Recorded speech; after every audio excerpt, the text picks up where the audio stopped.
High in the Himalayas of Kashmir and Ladakh, 205 kilometers east of Srinagar, 234 kilometers to the west of Leh, is a small town whose name is made up of two words, Kar and Kil.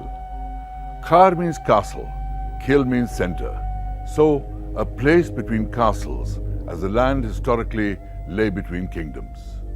In 1999, this place became the center of much international intrigue and war between India and Pakistan. My name is Kabir Bedi, and today on Guns and Glory, we will talk about the time when India, at Kargil, had to fire over 250,000 shells, bombs and rockets across the LOC to bring Pakistan to its senses.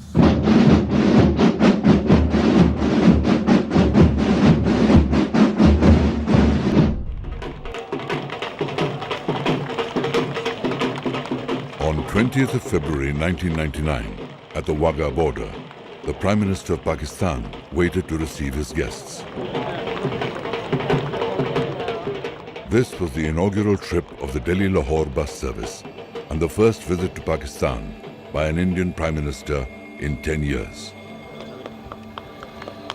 When Prime Minister Atal Bihari Vajpayee alighted from the bus, it seemed that the ice of suspicion and misunderstanding between the two neighbors was finally on the verge of a thaw. As Prime Minister Nawaz Sharif stepped forward, first there was a handshake, and then the Prime Minister of India initiated a hug, which seemed to be grudgingly reciprocated by the Prime Minister of Pakistan.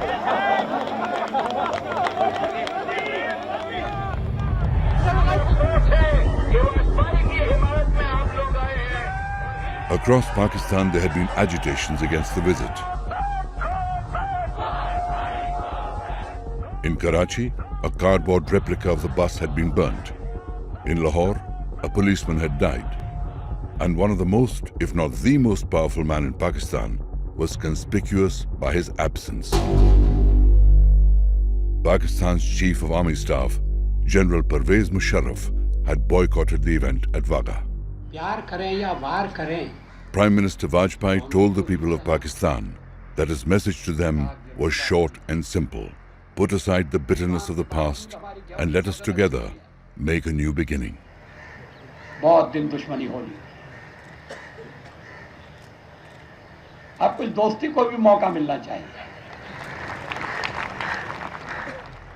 November 1998, about 3 months before Atal Bihari Vajpayee set off on the bus to meet Nawaz Sharif, Lieutenant General Mahmood Ahmed, an artillery officer commanding the 10 Corps in Pakistan, went to meet his chief, General Pervez Musharraf.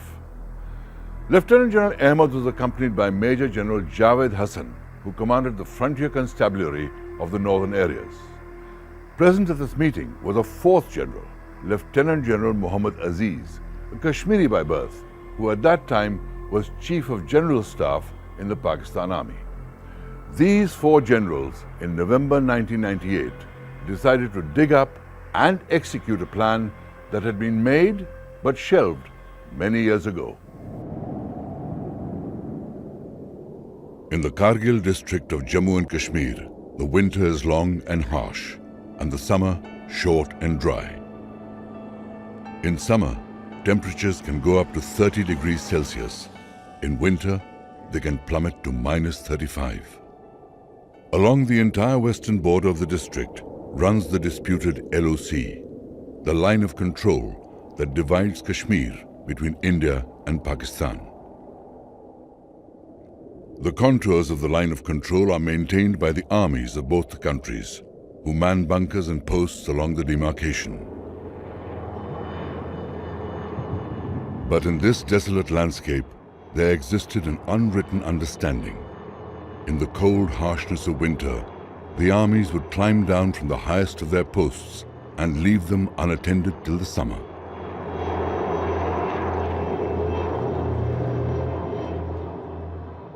This understanding ended in 1999, when 4 Pakistani generals put into motion a simple but devious plan to destabilize the status quo. From Rawalpindi Army Headquarters, a secret order went out. Occupy the bunkers and posts in the Dras Kargil sector that the Indian Army had vacated in the winter of 1998-99.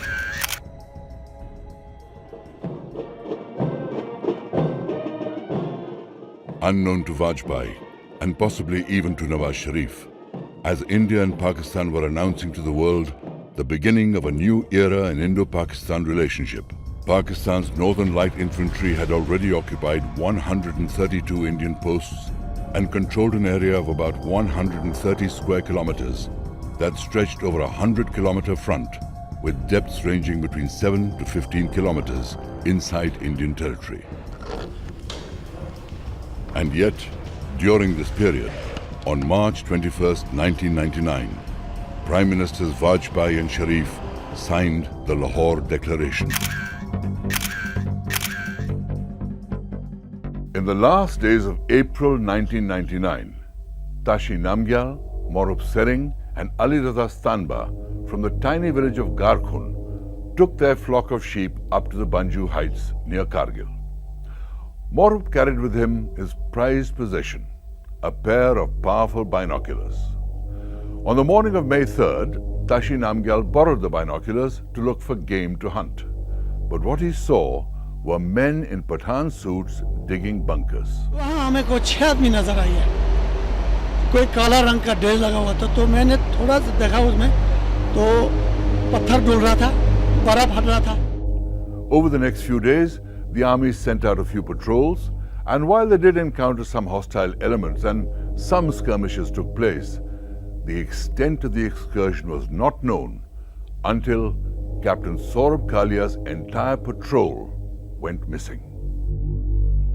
IC 58522F, Lieutenant Kalia was commissioned into the Indian Army in December 1998. The 22-year-old officer joined the 4th Jat Regiment and was posted to Kargil in January 1999. On May 15th, Lieutenant Kalia and 5 soldiers were on a patrol in the Bajrang post in the Kaksar sector of Jammu and Kashmir. For 22 days, there was no news of Lieutenant Saurabh Kalia and his patrol. Well after war had already broken out in Kargil, their mutilated bodies were handed over to India. Autopsy reports showed extreme torture, including cigarette burns, eardrums pierced with hot rods, and amputated limbs. 14 years later, a former soldier of Pakistan's Northern Light Infantry appeared on a video clip claiming to have been one of the Pakistani soldiers responsible for the death of Lieutenant Kalia. उनके 6 बंदों ने lieutenant Kaliya के साथ recce के लिए हमारी तरफ advance किया, मगर जब वो करीब आए हम उन्हें कैदी बनाना चाहते थे, लेकिन वो थोड़ा हमारे रेंज से दूर वो हमसे भागने की कोशिश कर रहे थे, हमने उनके ऊपर फायर गिरा दिया. Lieutenant Kalia and his patrol were captured and killed because they had seen the intruders. The Northern Light Infantry were taking no chances. While successive foot patrols and chopper reconnaissance by the Indian Army did find proof of incursions, it was not till the middle of May 1999 that the larger picture became clear. Initially, we thought it was just the infiltrators, the Mujahideen.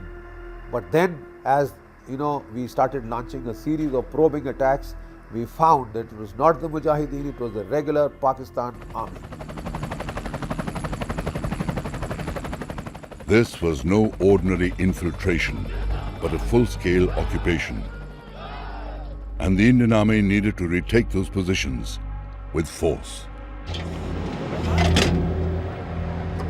About 1 year before all this happened, the BJP-led NDA coalition had come to power in Delhi. In its election manifesto, the BJP, among other pledges, had promised the induction of nuclear weapons. On May the 11th and May 13th, 1998, India had stunned the world by conducting 5 nuclear tests. 15 days later, on May 28th, Pakistan announced its entry into the nuclear club with tests of its own. A shocked international community immediately imposed sanctions on both countries. So in May 1999, when India began to fire the massive Bofors guns to drive Pakistan out of Kargil, there was great fear that this conflict between neighbors would end in a nuclear war. The ferocity of the Indian artillery response was unprecedented. No single piece of artillery proved more valuable in the assault than the Bofors FH-77B 155mm howitzer. Its long-range, heavy-caliber shells easily destroyed flimsy enemy bunkers. The Bofors guns, which had a range of 24 kilometers at sea level, were found capable of firing beyond the 40-kilometer mark in the rarefied atmosphere of Kargil. The Indian Army deployed 130 Bofors guns. Most of them came under the command of a man who came to be known as the enraged bull of Dras. Bofors had each shell weighing 43 kilos. So every shell which you fired on them did make a dent in the enemy defenses and did cause a lot of casualties.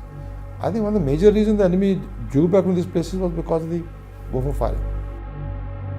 As commander of the 8th Mountain Division's artillery brigade at Dras, Brigadier Singh lined up all the guns in his batteries and concentrated on one objective at a time.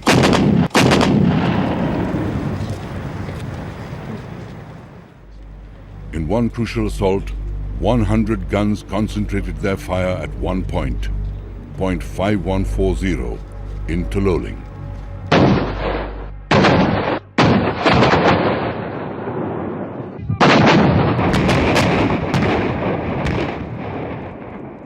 We made sure that every time we attack an objective, we had adequate guns to pound that objective, so we don't suffer casualties.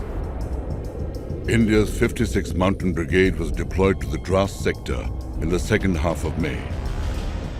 Pakistani positions along the Tololing complex formed the deepest incursions into Indian territory. As the NLI had begun to target indirect fire onto the Srinagar-Leh highway, Tololing was the furthest deepest penetration which Pakistan Army had carried out, and it was threatening to cut off the national highway leading to Leh, and all enemy had to do from there was to roll down. Tololing had to be cleared fast, so the 56th Mountain Brigade committed 2 infantry divisions to the task.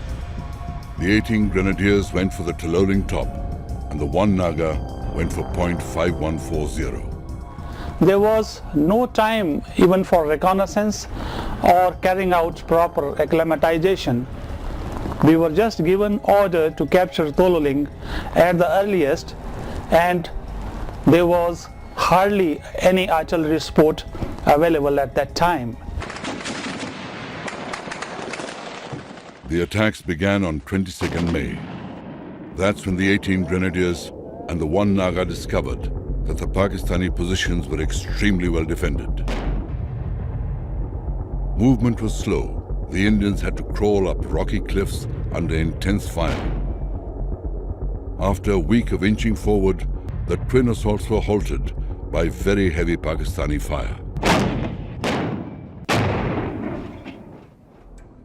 After 8 days of battle, the Grenadiers suffered more than 150 casualties, and the 1 Naga fared no better. Tololing was the most fierce, deadliest and bloodiest battle which we encountered. We suffered very heavy casualties since enemy was on dominating heights. The units initially deployed to Kargil arrived ill-equipped to face the hardships of mountain warfare.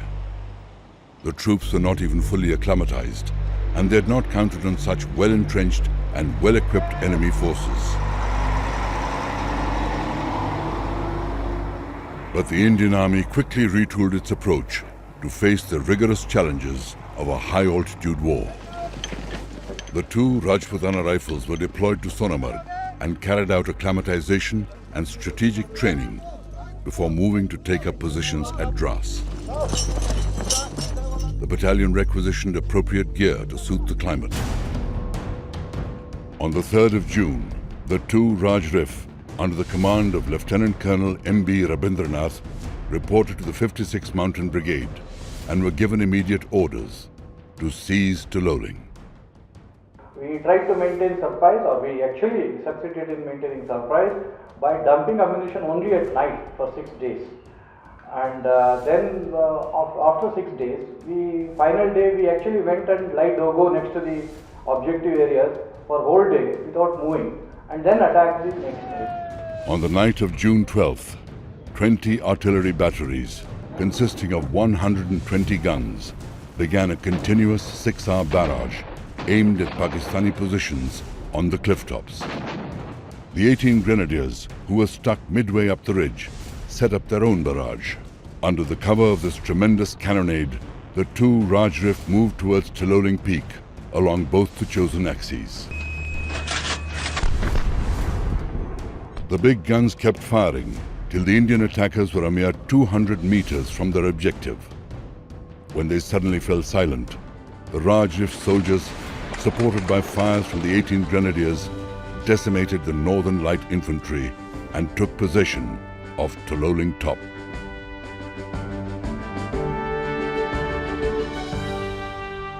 My unit and 2 Rajrif finally captured Tololing on 13 June 1999, and I lost 25 brave officers, JSUs and men. About 3, the enemy again tried to retake Tololing Top by attacking, launching a counterattack. But I think the numbers were in our favor, so we were able to beat back the attack. On June the 13th, amid heavy shelling, Prime Minister Vajpayee paid a visit to Kargil to boost the morale of the Indian troops. India was determined to hit back hard. But let's leave the war on the ground for a moment and take to the skies, because the use of the Indian Air Force in the conflict set Kargil apart, it being considered a war and not just a border skirmish.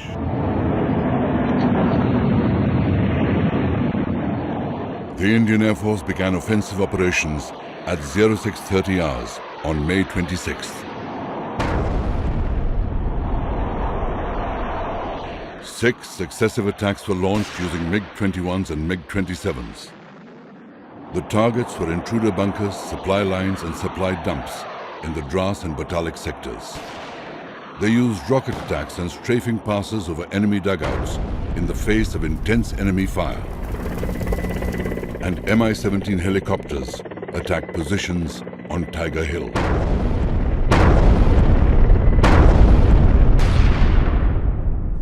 Because we were not allowed to cross the LC, we had to be dependent on what the army tells us is the position of some targets.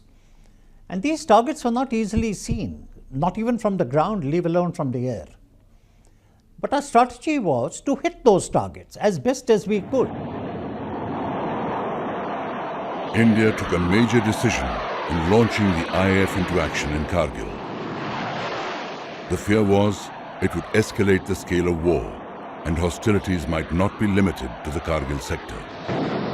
It was a calculated risk that India had to take, but a necessary one.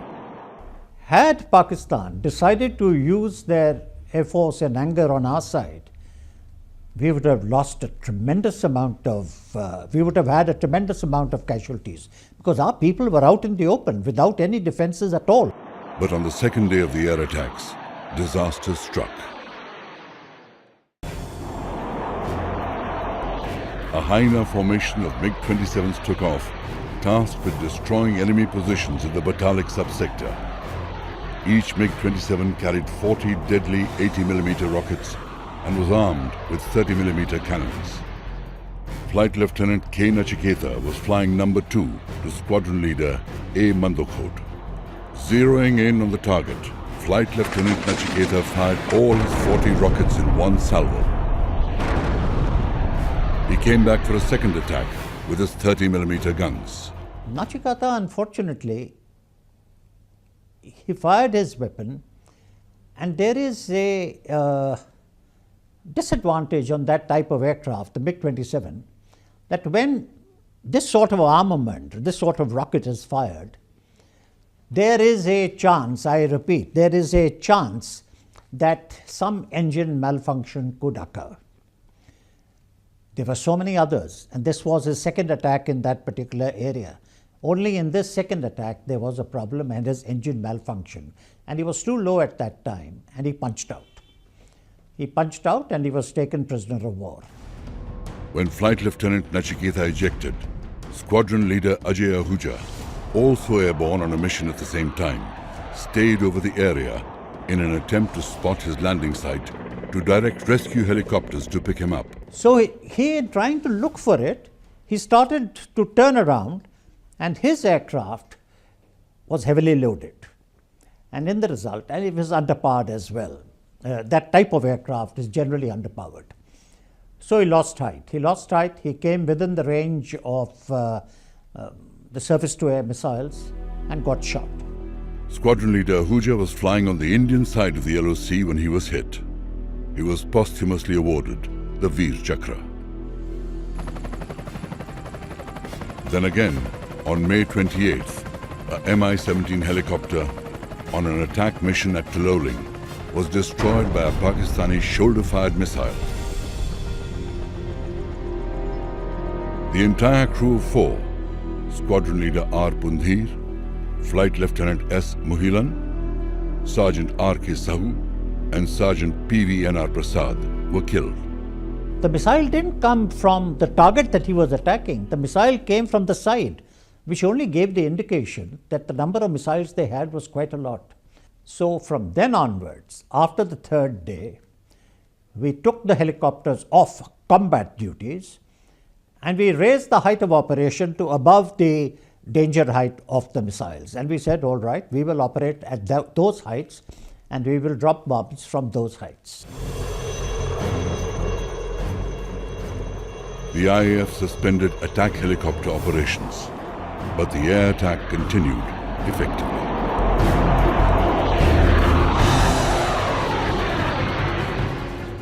In Kargil, it was a real challenge for fighter pilots not to stray over the LOC as ordered. But air warfare at such heights had other major challenges too. In those mountains, supersonic jets could see their targets only at the last minute. Also, aircraft and ammunition did not behave as per norms, so the IAF had to adapt. In 50 days, what the IAF learnt and put into practice in Kargil is now taught to fighter pilots across the world. For now, let's leave the IAF pounding Pakistani positions as I, Kabir Bedi, say goodbye. And in the next episodes of Guns and Glory, we'll join the ground troops as they scale the treacherous slopes to regain the heights of Kargil.